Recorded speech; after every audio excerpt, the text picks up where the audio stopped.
Pizza brand അതും UK start ചെയ്യുക, ഒരു MBA ഒന്നും കയ്യിലില്ലാത്ത ഒരാൾ ഒരു ബിസിനസ് വെഞ്ചർ സ്റ്റാർട്ട് ചെയ്യാൻ പോകണം, നഴ്സിംഗ് ഡിഗ്രി ഉള്ള ഒരാൾ, ഒരുപാട് പുൾ ബാക്ക് ചെയ്യുന്ന ഫാക്ടേഴ്സ് ഉണ്ടാവില്ലേ? അപ്പോൾ ഒരുപാട്. ഇപ്പം മെയിൻ ഫാക്ടർ എന്ന് പറഞ്ഞാൽ ഞങ്ങൾ ഈ തോട്ട് ആരോടും പറഞ്ഞിട്ടില്ല.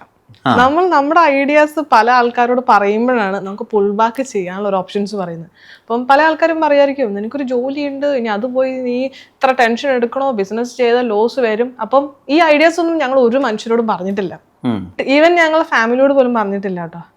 ഞങ്ങൾ ഇന്നതൊന്ന് എടുത്തതിന് ശേഷമാണ് ഞങ്ങളുടെ ഫാമിലിയും ഫ്രണ്ട്സും സറൗണ്ടഡ് ആയിട്ടുള്ള കംപ്ലീറ്റ് ആൾക്കാരും അറിയുന്നത് പോലും ഞങ്ങൾ ഇങ്ങനെ ഒരു ബിസിനസ് സ്റ്റാർട്ട് ചെയ്തു എന്ന്. അപ്പൊ അതുകൊണ്ട് ഞങ്ങൾക്ക് പുൾ ബാക്ക് ചെയ്യാനുള്ള ഒരു ഓപ്ഷൻ ഇല്ല. പല ആൾക്കാരോട് പറയുമ്പോഴാണല്ലോ, പല ഇൻഫർമേഷൻസ് വരുമ്പോഴാണല്ലോ നമുക്ക് അത് വേണ്ട എന്നുള്ളൊരു തോട്ട് വരിക.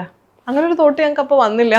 സന്തോഷ് ജോർജ് കുളങ്ങരയുടെയൊക്കെ അഭിമുഖത്തിലൊക്കെ പറയുന്ന ഒരു കാര്യമുണ്ട്, ഈ പബ്ബുകൾ എന്ന് പറഞ്ഞാൽ മലയാളിയുടെ ഒരു പൊതു സദാചാര ബോധമുണ്ട്. പബ്ബുകളിൽ എന്തോ കുഴപ്പം പിടിച്ച കുറേ കാര്യങ്ങളൊക്കെയാണ് നടക്കുന്നത്, അല്ലെങ്കിൽ പബ്ബുകൾ നമ്മുടെ സംസ്കാരത്തിനെതിരാണ്, അങ്ങനെ വിധത്തിലുള്ള ഒരുപാട് മുൻവിധികളൊക്കെ ഉണ്ടായിരുന്നു മലയാളിക്ക്. ഈയിടെയായിട്ടാണ് അത് കുറച്ചൊക്കെ ആയിട്ട് മാറി തുടങ്ങിയിട്ടുള്ളത്. അപ്പോൾ UK പോയിട്ടൊരു മലയാളി പബ്ബ് തുടങ്ങുന്ന സമയത്ത് നമ്മളെ ജഡ്ജ് ചെയ്യുന്ന ആളുകൾ ഉണ്ടാവും. എങ്ങനെ ആ തോട്ടിനെയൊക്കെ ഓവർകം ചെയ്തിട്ടുണ്ടായിരുന്നു? അങ്ങനത്തെ അഭിപ്രായങ്ങളൊക്കെ വന്നിരുന്നോ? അങ്ങനെ പല അഭിപ്രായങ്ങളും വന്നിരുന്നു. പക്ഷെ ആ അഭിപ്രായങ്ങളെല്ലാം ഞാൻ ഈ ചെവി കൂടി പുറത്തു വിട്ടതേ ഉള്ളൂ. അഭിപ്രായങ്ങൾ പറയുന്നവരൊന്നും ചെയ്യാനില്ലാത്ത ആൾക്കാരാണ്. എന്തെങ്കിലും ചെയ്യുന്ന ആൾക്കാർക്ക് സ്ട്രോങ് ഡിറ്റർമിനേഷൻ, സ്ട്രോങ് ഡ്രീംസ് ഉണ്ടാവുള്ളൂ. അതായിരുന്നു എൻ്റെ മെന്റാലിറ്റി. ഇപ്പൊ ഞാൻ ചെയ്യുന്ന വർക്കിൽ ഞാൻ പാഷനേറ്റ്, ഞാൻ കറക്റ്റായിട്ട് ചെയ്ത് കഴിഞ്ഞിട്ടുണ്ടെങ്കിൽ എനിക്ക് അതിൽ സക്സസ് ഉണ്ടാവും. പക്ഷെ ഈ പറയുന്ന ആൾക്കാർ അന്നും ഇന്നും വീട്ടിലിരുന്ന് പറയുകയുള്ളൂ, അല്ലാണ്ട് അവരൊന്നും ഉണ്ടാക്കാൻ പോകുന്നില്ല. But what we have done, we given new life to our dream. അപ്പം അത് ചെയ്തു. ഇപ്പം പബ്ബാണെങ്കിലും എന്ത് ബിസിനസ് ആണെങ്കിലും നേരെ ചെയ്തിട്ടുണ്ടെങ്കിൽ നല്ലൊരു ഇൻകം റിസീവ് ചെയ്ത് നല്ല രീതിയിൽ പോകാൻ സാധിക്കും. Many brands have proven that. The same thing only we also doing here. ഒരു വിന്റർ കാലഘട്ടത്ത് UK പോയി ഇറങ്ങുകയാണ്. അപ്പോൾ നമ്മുടെ കൾച്ചറൽ ഷോക്ക് എന്ന് പറഞ്ഞൊരു കാര്യമുണ്ടല്ലോ. അതായത് എപ്പോഴും മലയാളി എന്ന് പറയുമ്പോൾ ഓർക്കുക ഒരു വീടും അച്ഛനും അമ്മയും കുട്ടികളും അയൽക്കാരും കൂട്ടുകാരും അല്ലേ? നമുക്കൊരു സിസ്റ്റം ഉണ്ട്, നമുക്കൊരു സോഷ്യൽ കൺസ്ട്രക്റ്റ് ഉണ്ട് മലയാളിയുടെ. അതിന് കംപ്ലീറ്റ്ലി വേറൊരു പോളിൽ നിൽക്കുന്ന ഒരു സംസ്കാരത്തിലേക്ക് പോയി ഇറങ്ങിയൊരു അലീനയുണ്ടല്ലോ. അവരെ ഓർക്കുമ്പോൾ ഇപ്പൊ എന്താ തോന്നുന്നത്? ഒരു പുസ്തകത്തിന്റെ പുറകോട്ടേക്ക് വായിച്ചിട്ട് കാര്യമില്ലല്ലോ.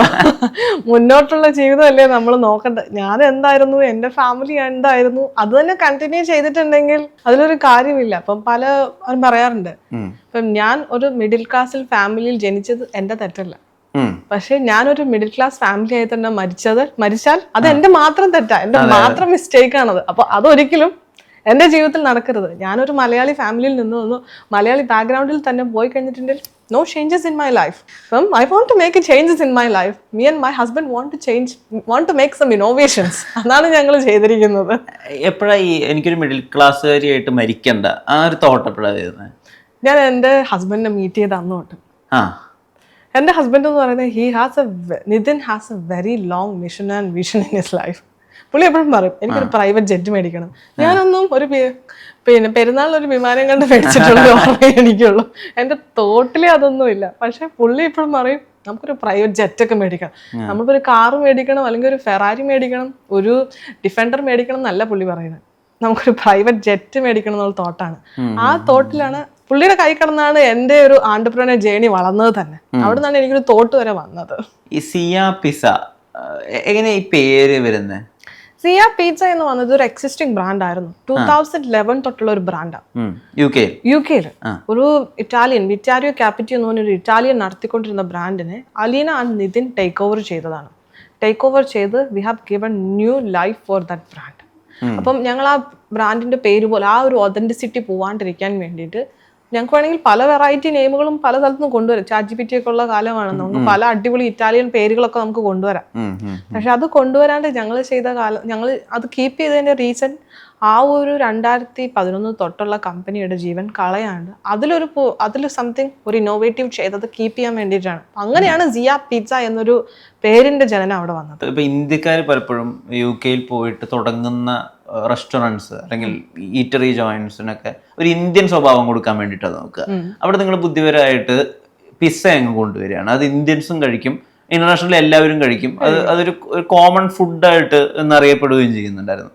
അതൊരു വളരെ തോട്ട്ഫുൾ ആയിട്ട് വളരെ ഡെലിബറേറ്റ്ലി നിങ്ങൾ എടുത്തൊരു ഡിസിഷൻ ആയിരുന്നോ? അതെ, ഞങ്ങൾക്കിപ്പം ഞങ്ങളുടെ ബിസിനസ് ഒരു വെസ്റ്റ്ബറിയിലോ ഒരു സോൾസ്ബറിയിലോ ഒരു സൗത്ത് ഓഫ് ദ ഇംഗ്ലണ്ടിലോ അല്ലെങ്കിൽ എൻ്റെ ഒരു ഇംഗ്ലണ്ടിലോ സ്കോട്ട്ലൻഡിലോ UK മാത്രം ഒതുങ്ങി നിൽക്കുന്ന ഒരു ബിസിനസ് ആവാൻ മാത്രമല്ലായിരുന്നു ഞങ്ങളുടെ പ്ലാൻ. GCC കൺട്രിയിലും ഏഷ്യൻ കൺട്രീസിലും ഓൾ യൂറോപ്യൻ കൺട്രിയിലും നാളത്തേക്ക് വളരണം എന്നുള്ളൊരു മിഷൻ വെച്ചിട്ടാണ് ഞങ്ങൾ തുടങ്ങുന്നത്.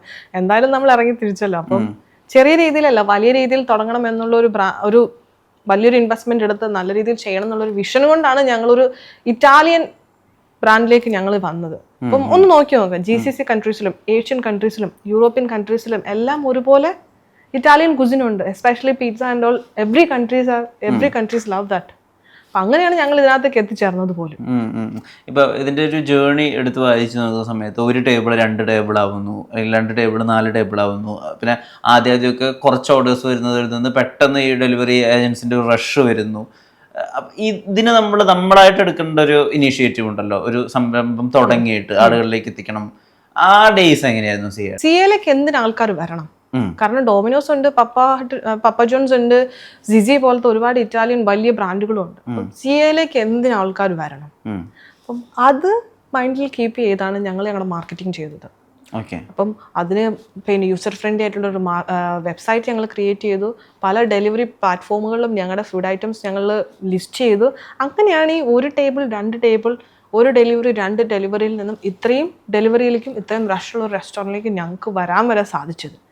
ഞങ്ങൾ അതിൻ്റെ ലിമിറ്റേഷൻസ് എവിടെയാണെന്ന് മനസ്സിലാക്കി ഫുഡ് സൈഡിലാണെങ്കിലും പല ഇന്നോവേഷൻസും കാര്യങ്ങളും വരുത്തിയിട്ടാണ് ഞങ്ങൾ ഈ ഒരു ഡ്രാസ്റ്റിക് ചേഞ്ചസ് അതിനകത്ത് കൊണ്ടുവന്നത് തന്നെ. പബ്ബ്, ഗാസ്ട്രോ പബ്ബ്, ഈ ആലോചനകളൊക്കെ എപ്പോഴാണ് വരുന്നത്? ഒരു പിസ്സ ജോയിന്റിൽ നിന്ന് ഇവിടേക്കുള്ള ഒരു എക്സ്റ്റൻഷൻ അത് എപ്പോഴാണ് തുടങ്ങുന്നത്? ഞങ്ങൾക്ക് സിയയുടെ സംതിങ് ഇന്നോവേഷൻ അല്ലെങ്കിൽ സംതിങ് ന്യൂ ചെയ്യണമെന്ന് വീണ്ടും തോട്ട് വന്നു. നമ്മളിപ്പോൾ ചെയ്തുകൊണ്ടിരിക്കുന്നതിൽ മാറി എന്തെങ്കിലും ന്യൂ ചെയ്യണം. I don't do the Italian gastro pub. ഈ ഗാസ്ട്രോ പബ് എന്ന് പറയുന്നത് തന്നെ പല ആൾക്കാർക്കും ഡൗട്ട് ഉണ്ട്, അതെന്താണ് സംഭവം. ഗാസ്ട്രോ പബ് എന്ന് പറയുന്നത് ഫുഡിനും ഡ്രിങ്ക്സിനും നമ്മൾ ഒരുപോലെ ഇമ്പോർട്ടൻസ് കൊടുത്ത്. UK സാധാരണ പബ്ബുകൾ എന്ന് വെച്ചാൽ ഡ്രിങ്ക്സ് മാത്രം കൊടുക്കുന്ന പബ്ബുകളുണ്ട്.